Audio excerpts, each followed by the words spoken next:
Бисмиллахиррахманиррахим.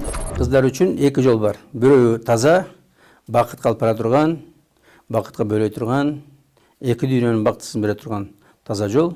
Бул ошо биздин дин шариятыбыз буйруган жол.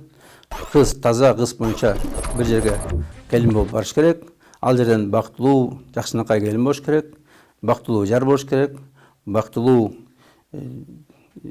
эне болуш керек, бактылуу кайнене, бактылуу чоң эне, анан ошентип бейиш барыш керек. Ушул жолдо бүт баары бакыт, рахат, сүйүү, урматтоо, сыйлоо, бири-бирин жакшы көрүү, бири-биринин камын көрүү. Мына ушул жол бакытка алып бара турган чыныгы акыйкат жол.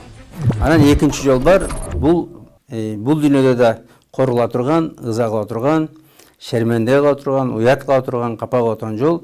Бул шайтандын жолу. Бул жол жалтыраган, кооз көрүнгөн, бирок өтө коркунучтуу ыкылас жол. Мына кыздар мода деп, сүйүү деп, дискотека деп бузулуп, үй бүлө кура албай, ар ким менен жүрүп, аборт кылып, шерменде болуп, оорукчал болуп, жалгыз калат. Бул өтө коркунучтуу жол, бул ыплас жол, бул биздин мусулмандын жолу эмес, бул ыймансыздардын жолу.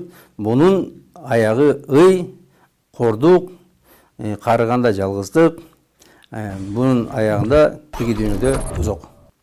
Ошон үчүн урматтуу кыздар, өзүңөрдүн жолуңарды тандап алгыла, түз жолго жүргүлө, эки дүйнөнүн бактысын тапкыла.